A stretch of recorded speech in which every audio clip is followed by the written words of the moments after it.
নতুন কিছু করার প্রচেষ্টায় আরএফ ইলেকট্রনিক্স। এটি একটি ওএলজি টিভি, একবারে অরিজিনাল এলসিডি টিভি। তো আমি আপনাদের যদি পিছন সাইডটা একটু দেখাই তো আপনারা দেখে বুঝতে পারবেন। তো এটা অ্যাকচুয়ালি মনিটর হিসেবে কাজে ব্যবহার করা হয়। তো এটি কিন্তু একটি টিভি। তো এটার মধ্যে আমি এসি কর্ডটি লাগিয়ে দিলাম এবং পাওয়ার সংযুক্ত করে দেখব যে টিভিটা কি অবস্থায় আছে। তো এখানে আমি এসি সংযোগটি দিয়ে নেব। দিয়ে নেওয়ার পর তো দেখেন যে আমাদের পাওয়ার কিন্তু চলে আসছে, একটি ব্লু ইন্ডিকেটর এসেও চলে গেছে। তো এই অবস্থায় আমরা রিমোটের সাহায্যে আমরা দেখব স্ট্যান্ড বাই রিলিজ হয় কিনা। তো আমি রিমোটের পাওয়ার বাটনে প্রেস করতেছি, দেখেন কোনো রেসপন্স আসতেছে না। ঠিক আছে, আমরা বুঝতে পারলাম যে এটা স্ট্যান্ড বাই প্রবলেম। তো টিভিটিকে খুলে আমরা দেখব। তো দেখেন এখানে একটি লক আছে, লকটা খুলতে হবে অবশ্য। যারা এই সকল এলসিডি মনিটর থাকে প্রত্যেকটাই একই সিস্টেম থাকে। আর মূলত এখানে নাট আছে, ঠিক আছে, কয়েকটা নাট আছে। তারপরে কিন্তু আমাদের যেভাবে খুলতে হবে, তো এখানে আমাদের আর কোনো নাট নাই, আমাদের ফ্রেমের এখানে লকের মাধ্যমে আটকানো হয়েছে। ঠিক আছে, তো আমরা নাট খুলে আমাদের লক খুললেই কিন্তু আমাদের কেসিংটা আলাদা হয়ে যাবে। এবং তারপরে এলসিডি যে কোটা মডেল আছে সব কোটাই একই সিস্টেম। তো এখানে যে উপরে কভারটা আছে ডিসপ্লের উপরে, এখানে আপনারা চার দিলে কিন্তু এটা খুলে যাবে। ঠিক আছে, তো এখানে আর নাটের কোনো কারসাজি নাই। ঠিক আছে, আর এখানে আমি আপনাদের একটি জিনিস দেখানোর চেষ্টা করতেছি। দেখেন এখানে কিন্তু টিভিটি এর আগে খোলা হয়েছে। দেখেন টিভিটি এর আগে খোলা হয়েছে, তার কারণ এখানে স্পট আছে।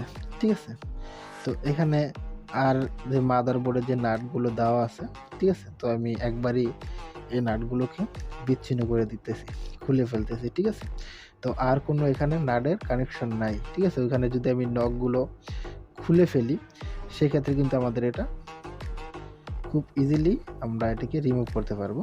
তো আমি এই সিনটা কেটে দিলাম, যেহেতু লক সিস্টেম আপনারা খুলতে পারবেন। আর এখানে যে আমাদের মূল মাদারবোর্ডটা আছে, ঠিক আছে, আমি এখানে যে আমাদের এলসিডির যেই বাতি আছে, ঠিক আছে, লাইট, তো আমরা লাইটের কানেকশনকে ডিসকানেক্ট করে দিচ্ছি। তো এখানে আমরা লাইটের কানেকশনকে ডিসকানেক্ট করে এখানে আমি এলবিডিএস কেবলটা সাইডে দিতেছি। তো এটা ইজি অবস্থায় কিন্তু আসবে না যদি না খুলি। তো এখানে আমাদের এটা পাওয়ার বোর্ড আর এটা মাদারবোর্ড। ঠিক আছে, তো এখন আমাদের যা কাজ, আমরা ডিসপ্লেটাকে এখান থেকে আলাদা করে দেব। তো এখান থেকে আমরা ডিসপ্লেটি সরিয়ে রাখলাম। তো সরিয়ে রাখার পরে আমরা এখন দেখব যে আমাদের পাওয়ার বোর্ডের কি অবস্থা। তো আমরা তার জন্য এক্সটার্নাল একটি এসি কোড নেব। এসি কোডটি নিয়ে আমরা পাওয়ারের সাথে সংযুক্ত করে দেব। তো আমরা পাওয়ারের সাথে সংযুক্ত করা হয়ে গেলে আমরা এসি কোডের মধ্যে আমরা 220 এসি পাওয়ার সাপ্লাইটা দেব।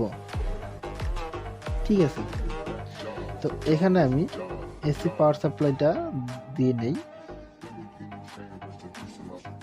তো এসি পাওয়ার সাপ্লাইটা দেওয়ার পর এখানে আমরা ভোল্টেজটি প্রেজেন্ট করব। তো আমাদের যে মাদারবোর্ডটা আছে, আমাদের একটি 15 ভোল্টের একটি পাওয়ার সাপ্লাই সেট। ঠিক আছে, তো এখানে আমি যদি ভোল্টেজ মেজার করি, ঠিক আছে, আমি গ্রাউন্ডটা কমন করে নিলাম। কমন করে এখানে দেখতেছি আমরা 15 ভোল্ট পাওয়ার সাপ্লাই ওকে আছে। তারপরে আমরা দেখব এখানে 5 ভোল্ট, তো আমাদের 5 ভোল্টটা ওকে আছে। ঠিক আছে, যদি আমি আপনাদের একটু দেখানোর ট্রাই করি, তো এখানে আমি দেখব মাদারবোর্ডে যে ভোল্টেজটা আসছে কিনা। তো মাদারবোর্ডে 15 ভোল্টেজ আসছে। অ্যান্ড এখানে আমরা আর দেখব যে 5 ভোল্ট, এখানে আমাদের 5 ভোল্টটাও আছে। তো আমি আপনাদের দেখানোর চেষ্টা করতেছি।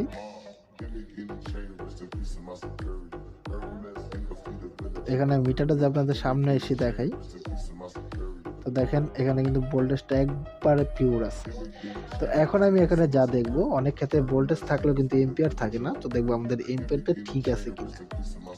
তো দেখেন আমি এখানে একটা ফিলামেন্ট বাতি নিয়েছি, 15তে হাই এবং 5-এর লো।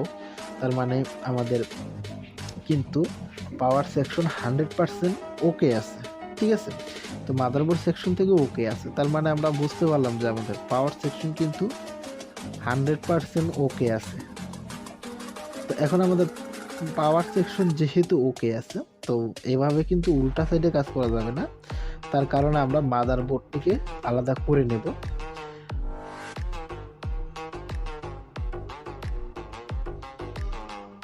তো মাদারবোর্ডের সাথে আমরা পাওয়ার বোর্ডটিও আলাদা করে নেব, কেননা মাদারবোর্ডটা যদি আলাদা রাখি তো এখানে যে কানেকশন যে একটা শর্ট কেবল আছে, তো সেটা কিন্তু পাশাপাশি রাখা সম্ভব না, ঠিক আছে। তাই মাদারবোর্ডটা আলাদা করেছি, কিন্তু একসাথে কানেকশন দেওয়া যাবে না, তার কারণে আমাদের পাওয়ার বোর্ডটা আলাদা করতে হবে। আর আমি আপনাদের মাদারবোর্ডটা দেখানোর চেষ্টা করতেছি। তো মাদারবোর্ডটা কিন্তু একবারে মোটামুটি ফ্রেশই আছে।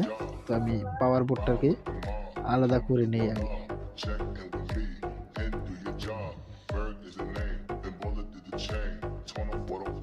পাওয়ার বোর্ডের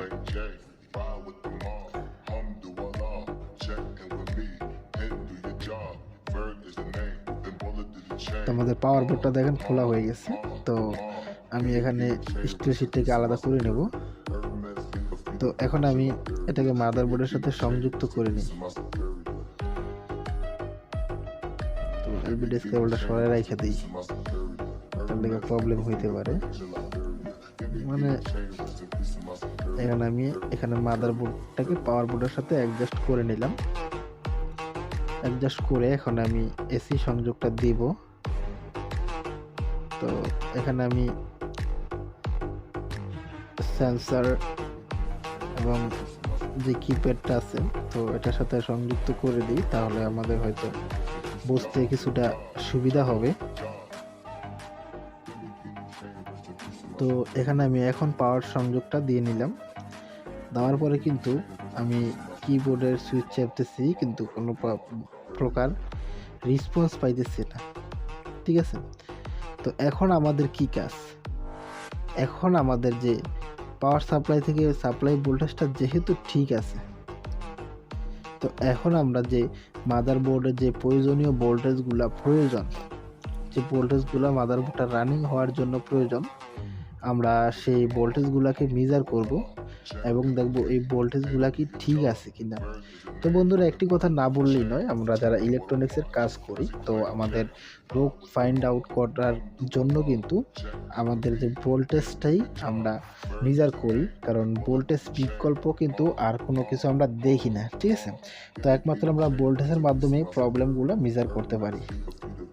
তার কারণে আমাদের ভোল্টেজ সম্পর্কে মোটামুটি ভালো নলেজ থাকতে হবে।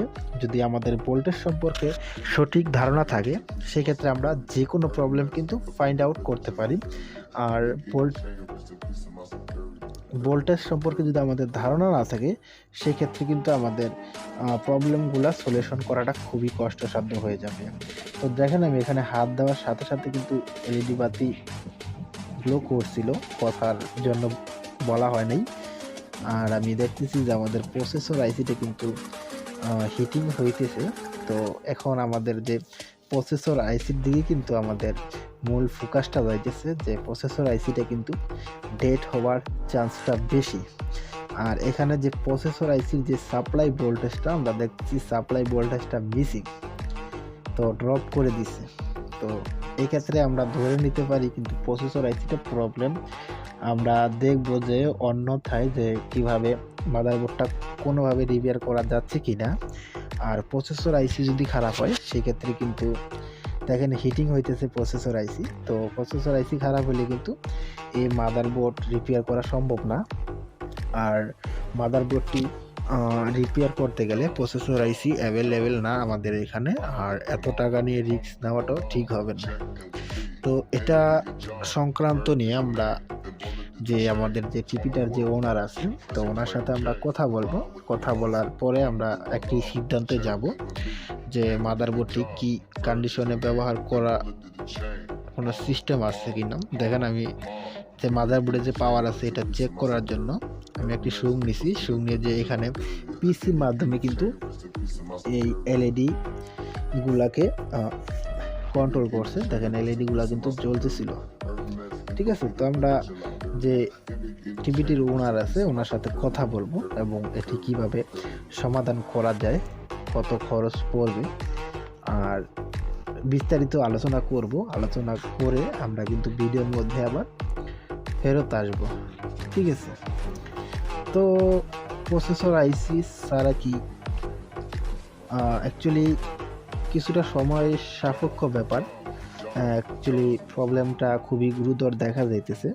তো আমি আরও চেষ্টা করতেছি এবং যে আইসিটার মাধ্যমে, যে রেগুলেটর আইসিটার মাধ্যমে যে সাপ্লাই ভোল্টেজটা দেওয়া হয়েছে প্রসেসরের মধ্যে, আমি ওই আইসিটার মধ্যে সোল্ডারিং করে এবং ওই আইসিটার মধ্যে কাজ করে দেখার চেষ্টা করতেছি যে আদৌ যে ওইখান থেকে কি ড্রপটা করছে কিনা, তো প্রসেসর আইসিটা কি কোনোভাবে ঠিক করা যাইতেছে কিনা। যদি এখানে শর্টকাটে ঠিক হয়ে যায় সেক্ষেত্রে একটি সুবিধা আছে যে এখানে যে টিভিটার মালিক যে আছে ওনারও কিছুটা খরচ কম হবে আর অরিজিনালি মাদারবোর্ডটা পাওয়া যাবে। অ্যাকচুয়ালি অরিজিনাল মাদারবোর্ডটা পাওয়াটা খুবই দুষ্কর, তো সেম টু সেম টিভি থেকে নিতে হবে। আর এই অবস্থায় কিন্তু আমি আরেকবার ট্রাই করতেছি যে মাদারবোর্ডটাকে রানিং করতে পারি কিনা। তো এখানে আমি আবার চেষ্টা করতেছি। তো ওই আইসিটা সোল্ডারিং করার পর কিন্তু আমি আবার দেখতেছি ভোল্টেজটা প্রেজেন্ট হয়েছে কিনা। তো ভোল্টেজটা কিন্তু ড্রপই, তো কোনো প্রকার পরিবর্তন হয় নাই। তো এই অবস্থায় আর কোনো রাস্তা দেখতেছি না। তো সেম অবস্থা, প্রসেসর আইসিটাও হিটিং হইতেছে। তো এই অবস্থায় কিন্তু আমাদের দ্বিতীয় রাস্তায় চলে যেতে হবে, অর্থাৎ নোটিফিকেশন। তো আমরা কাস্টমারের সাথে কথা বলবো, কথা বলেই কিন্তু আমরা নতুন সিদ্ধান্তে চলে যাব। তো আমি কাস্টমারের সাথে কথা বলে নিছি, তো উনি বলেছে যে দ্বিতীয় রাস্তায় করে দেওয়ার জন্য। তার জন্য আমরা এখানে একটি ইউনিভার্সাল কার্ড কিন্তু আমরা এখানে নিয়েছি, ঠিক আছে। তো দেখেন এটি মার্কেটের কমন একটি ইউনিভার্সাল মাদারবোর্ড।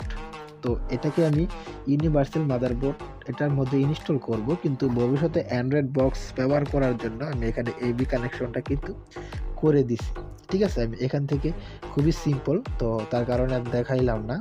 তো এখান থেকে আমি এবির 3টা পোর্টে কিন্তু কানেকশন করে দিলাম, অর্থাৎ যে ভিডিও কানেকশন আর জিবি লেফট রাইট আর গ্রাউন্ড, ঠিক আছে। আমি এটার কালার দেখে কিন্তু ওইটার মধ্যে মেন মাদারবোর্ডে সংযুক্ত করে দিছি, ঠিক আছে। আর এখানে এলবিডিএস কেবলটা কিন্তু আমি কানেকশন করে দিছি, যেখানে একটি সিগন্যাল দেওয়া আছে, অর্থাৎ সাদা বর্ডার দেওয়া আছে। তো এটা অবশ্যই আপনারা দেখে দিবেন, এটা বিসিসি সাপ্লাই, ঠিক আছে। আর এখানে প্যানেলটি 5 ভোল্টের, তো আমি জাম্পারটা 5 ভোল্টে সিলেক্ট করে দিছি। তো মোটামুটি এই কানেকশন। আর এখানে ইনভার্টারের কানেকশনটা তো খুবই সহজ, বেস করা আছে। তো এখানে আমি একটা ইনভার্টার এনে লাগাই দিছি। তো আপনারা অনেকে বলতে পারেন যে এটার মধ্যে যে ইনভার্টার সার্কিটটা ছিল ওইটা তো কাজে লাগানো যাইতো। তো ওটার মধ্যে 15 ভোল্টের সাপ্লাই ছিল। তো আমি চেষ্টা করছিলাম যে এই সাপ্লাইটাতে 12 ভোল্টে কনভার্ট করার জন্য রেজিস্ট্যান্সের মান পরিবর্তন করে। তো যদিও পরিবর্তন করা যাইতো, তো অনেকটা সময়ের ব্যাপার ছিল। তো এই অবস্থা আর কি, তো এতটা সময় ছিল না। আর যে ইনভার্টার সেকশনটার মধ্যে প্রবলেম ছিল, বাতিটি পরিপূর্ণ আলো হইতো না, তো কিছুক্ষণ চলে ডিস্টার্ব করতো। তার কারণে আর এই মাদারবোর্ডটা লাগানোর প্রয়োজন মনে করি নাই। আমি এক্সটার্নাল একটি পাওয়ার বোর্ড দিয়ে দিছি আর ওইখানে একটি ইনভার্টার দিয়ে দিয়েছি, ঠিক আছে। তো মোটামুটি এতটুকুই কাজ ছিল। তো আমি টিভিটি ফিটিং করে দিয়েছি। আর ফিটিং করে দেওয়ার পর এখানে আমি টিভিটির মধ্যে পাওয়ার সংযুক্ত করতেছি। তো আপনারা দেখতে পাইতেছেন টিভিটির মধ্যে পাওয়ার চলে আসছে, ঠিক আছে। তো দেখেন এখন টিভিটি পাওয়ার দেওয়ার সাথে সাথে কিন্তু টিভিটি উল্টা আসছে, তো এটি মিরর প্রবলেম, ঠিক আছে। তো এখানে আমি আপনাদের একটি শিখনের বিষয় আছে। তো এটার মধ্যে কিন্তু মিরর অপশন লেখা নাই সার্ভিস মোডে। তো এটা কিভাবে সমাধান করবেন? তো সার্ভিস মোডে মিরর অপশন লেখা না থাকলেও অন্যরকম লেখা আছে। তো আমি আপনাদের দেখানোর চেষ্টা করতেছি। তো আমি সার্ভিস মোডে প্রবেশ করতেছি, মেনু 1147। তো দেখেন আমাদের এটা কি সার্ভিস মোডে চলে আসছে। তো সার্ভিস মোডে চলে আসার পর এখন আপনারা একটু নিচের দিকে চলে আসবেন। তো নিচের দিকে চলে আসার পর তো এখানে নিচের দিকে চলে আসে, তো জাস্ট নিচের দিকে চলে আসার পর যে এইখানে LBDS ম্যাপিং, তো এখানে কোনোটার মধ্যে যাওয়ার কোনো দরকার নাই, উল্টাপাল্টা আপনার এখানে কোনো কাজ নেই, প্রয়োজন ছাড়া না বুঝে অন্য কোনো ফাইলে যাইবেন না, তো সেক্ষেত্রে প্রবলেম হিতে বিপরীত হবে। ঠিক আছে, তো এখানে নিচে দেখেন H+B, তো মূলত এটাই হচ্ছে আপনার মিরর। ঠিক আছে, তো এই সাইডে অন্য লেখা আছে, আর এখানে দেখেন এটা ঘুরে দিব আমরা, এটা অফ করে দিব। ঠিক আছে, তো একে অফ করে দিলাম আমরা, এখানে আমরা রিমোটের বাটন দিয়ে বের হয়ে যাব, বের হয়ে গিয়ে এখানে আমরা ইয়েস করে দেব। তো ইয়েস করে দিলে আমাদের টিভিটা ইয়েস করে দিলাম আমরা, এখানে দেখেন রিমোটের প্লাস বাটন দিয়ে ইয়েস করে দিলাম, আমার টিভিটা বন্ধ হবে, বন্ধ হয়ে আবার টিভিটা পুনরায় স্টার্ট নেবে। তো টিভিটা আমাদের কিন্তু মিরর প্রবলেমটি সলিউশন হয়ে যাবে। ঠিক আছে, আর এই প্রবলেমটি আপনারা যদি সফটওয়্যার দেন তো এক চান্সে হয়ে যাবে। ঠিক আছে, তো এখন আপনারা বলতে পারেন যে এটা 1920 রেজুলেশনের, তো সফটওয়্যার তো দেওয়াই ছিল, তো মূলত একই প্যানেলের কিন্তু এক এক রকম ইয়ে থাকে, মিরর অপশন থাকে, তো অনেক ক্ষেত্রে এরকম প্রবলেমে অনেকে পড়তে পারে। আর এই প্যানেলের রেজুলেশন অনুযায়ী যদি আপনারা দেন তাহলে এক চান্সে কিন্তু সমাধানটি হয়ে যাবে। আর এবি সেকশন যে আমি কানেকশন করছিলাম, যেখানে আমি FB.5 দিয়ে কানেকশন করছি, আমাদের এবি সাইডটা ওকে আছে। তো আজকের জন্য ভিডিও এই পর্যন্ত, ভালো থাকবেন, সুস্থ থাকবেন, দেখা হবে নতুন কোনো ভিডিওতে। আল্লাহ হাফেজ।